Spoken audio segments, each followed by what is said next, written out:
Hello friends, बहुत बहुत स्वागत है आपका मेरे चैनल मिस्टिक में। आशा करता हूँ आप सब मज़े में होंगे। दोस्तों, आज हम लोग बात करेंगे कांतारा मूवी के ऊपर, जिस पे बहुत लोगों के बहुत नेगेटिव ओपिनियन है। बहुत लोग इसे अंधविश्वास बता रहे हैं। कुछ लोग इसे मूवी में, जैसा कि आप लोगों ने देखा होगा, जिन लोगों ने, उनको पता होगा कि एक बंदा होता है स्पेसिफिकली उस कबीले में, उस पे देवता आते हैं। कुछ लोग इसे गवारों वाली हरकत बता रहे हैं। तो बेसिकली जो निगेटिव लोग हैं, जो क्रिटिक्स हैं इस मूवी के, उनका कहना है कि ये मूवी जो है वो सच्चाई से काफ़ी दूर है। सो रियलिस्टिक उसको ये नहीं मान रहे हैं। कुछ लोगों का कहना है ऐसा होता है। तो आइए आज हम लोग इस बात के बारे में डिस्कस करते हैं कि रियली में कांतारा मूवी में जो दिखाया है वो होता है या हो सकता है, और वो बिल्कुल ही एक अंधविश्वास की घटना है।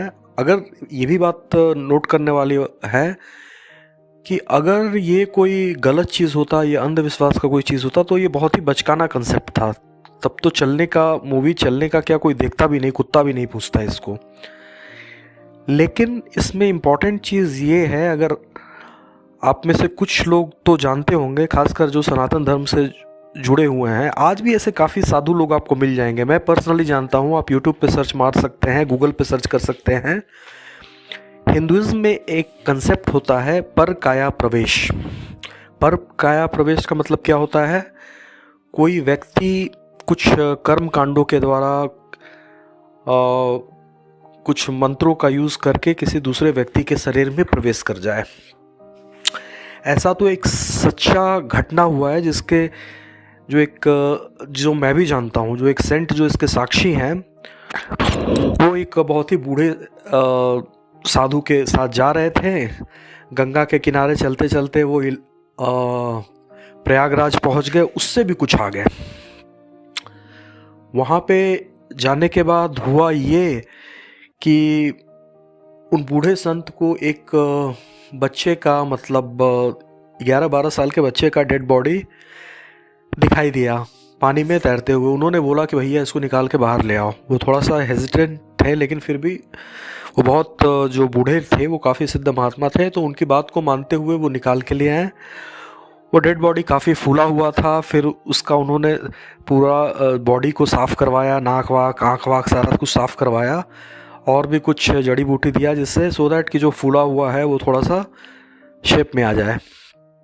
फिर उन बूढ़े ने कुछ कर्मकांड का प्रयोग किया। लाश के चारों तरफ 4 लकड़ी का कुछ ठोका, फिर उसमें रस्सियाँ बांधी, कुछ मंत्रों का प्रवेश किया। फिर वो बुज़ुर्ग वहीं पे लेट गए। वो, मतलब उनका निधन हो गया, और वो बच्चा उठ के बैठ गया, उस बच्चे में प्रवेश कर गया। तो ये तो रियल लाइफ की घटना है। उन संत को मैं भी जानता हूँ, पर्सनली मैं भी जानता हूँ। और एक ऐसा ही कंसेप्ट आपको अफ्रीका में सुनने में आता है। उसको वो लोग नाम देते हैं वुडू। वुडू भी एक उन लोग के हिसाब से कर्म कांड है, जिसके द्वारा एक व्यक्ति जो है किसी दूसरे व्यक्ति के शरीर में प्रवेश कर सकता है। जनरली इसका मिसयूज़ भी होता है। इसे वहाँ काला जादू के रूप में देखा जाता है। मतलब कि कोई बहुत ही एक आदमी है जिसे बहुत जीने की इच्छा है, और जब वो बूढ़ा होता है वो किसी बच्चे को बुलाता है, उसे किसी तरीक़ा से मार देता है, या फिर वो बच्चा जिंदा भी रहता है उसके शरीर में, मतलब वो लोग शरीर को एक्सचेंज कर लेते हैं। वो आदमी उस बच्चे के शरीर में चला जाता है, उस बच्चे का सोल उस बूढ़े आदमी के शरीर में आ जाता है। फिर बूढ़ा आदमी कुछ दिन बाद मर जाता है, तो वो बच्चा का आत्मा लिबरेट हो जाता है। लेकिन ऐसा कंसेप्ट वहाँ भी है। तो ये तो मॉडर्न एज का बात है, और इस प्रक्रिया को करने में सक्षम वो लोग हैं जो कि साधु के कैटेगरी में आते हैं, सिद्ध हैं, या फिर कर्मकांडी हैं, और या फिर सिद्ध तांत्रिक हैं, वगैरह वगैरह जो भी हैं, वो ऐसा बिल्कुल कर सकते हैं 100%। ये कोई उनके लिए बहुत बड़ी बात नहीं है। हाँ, ये रेयर है थोड़ा सा। ऐसा नहीं है कि सबको ये बात पता है कैसे किया जाता है। वो सबको ये नॉलेज गुप्त भी रखा जाता है। जिन लोगों को पता होना चाहिए उनके पास ही इस नॉलेज को दिया जाता है। तो ये तो आपको अभी भी होता है, मॉडर्न टाइम्स में भी ये पॉसिबल है। और ये कौन कर सकते हैं? जो भी हुए, कितने भी सिद्ध महात्मा जो भी हुए, है तो वो आदमी ही। नाउ अब बात करते हैं कांतारा मूवी के बारे में।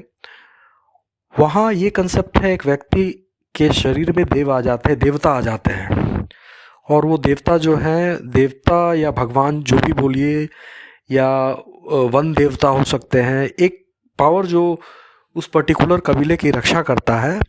लेकिन उनसे बात करने के लिए उसको किसी न किसी व्यक्ति के शरीर में आना पड़ता है, या एक साल के एक दिन अगर उनकी पूजा होती है तो वो व्यक्ति के शरीर में आके सबकी बातें सुनते हैं। इससे जो बॉन्डेज होता है उस देवी देवता का और गांव वालों का, वो काफ़ी स्ट्रांग हो जाता है। तो अब ऐसा करने के लिए अगर वो देवता, देवी देवता कोई भी ऐसा करना चाहता है तो वो बहुत ही आराम से कर सकता है, क्योंकि उनकी शक्ति बहुत ज़्यादा विकसित है एक आदमी के कंपेयर में। उन्हें तो मंत्रों पे, कर्मकांड पे भी डिपेंड होने की ज़रूरत नहीं है। मैंने आपको जैसे कि बताया कि आजकल के ज़माना में, मॉडर्न टाइम्स में जब ये पॉसिबल है, कोई आदमी करके दिखा सकता है, तो कोई देवता किसी के शरीर में क्यों नहीं आ सकते हैं। हाँ, प्रीरिक्विजिट ये होता है कि उस व्यक्ति को प्योर होना चाहिए, उसका जो भी खान पान है वो बिल्कुल सात्विक होना चाहिए, उसके विचार सात्विक होने चाहिए। अदरवाइज वो इतने एक पावरफुल एंटिटी का प्रेजेंस जो है उसका शरीर बर्दाश्त नहीं कर पाएगा। तो इन सारी चीज़ों पे अगर आप विचार करेंगे तो इसी कंक्लूजन पे आ पाएंगे कि सुप्रीम ट्रुथ को दिखाया गया है कांतारा मूवी में। इसमें कुछ भी एक वर्ड भी जो है वो अंधविश्वास नहीं है, ये बिल्कुल फैक्ट है। और वैसे भी मूवी जो है बहुत ही अच्छा डायरेक्शन इसका है। तो आप लोग मूवी देखिए, एंजॉय करिए, और देखते समय इस बात को हमेशा रखिए कि एक सच्ची चीज़ को दिखाया जा रहा है।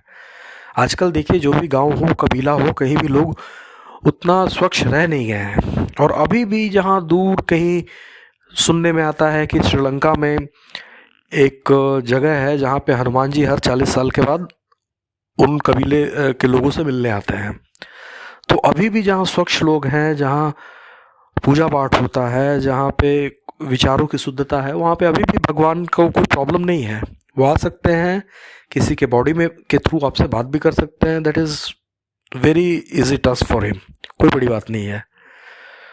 तो कांतारा मूवी में तो बस यही छोटी सी एक घटना को दिखाया गया जिसका बहुत सारे लोगों ने विवाद बना दिया, सो कॉल्ड पॉजिटिव थिंकर्स। लेकिन ये बिल्कुल 100% सत्य है, ऐसा विश्वास मानिए और जाके मूवी देख के इंजॉय कीजिए। Thank you very much. कल मैं फिर एक रोचक वीडियो के साथ आपके पास आऊँगा, तब तक के लिए बहुत बहुत धन्यवाद।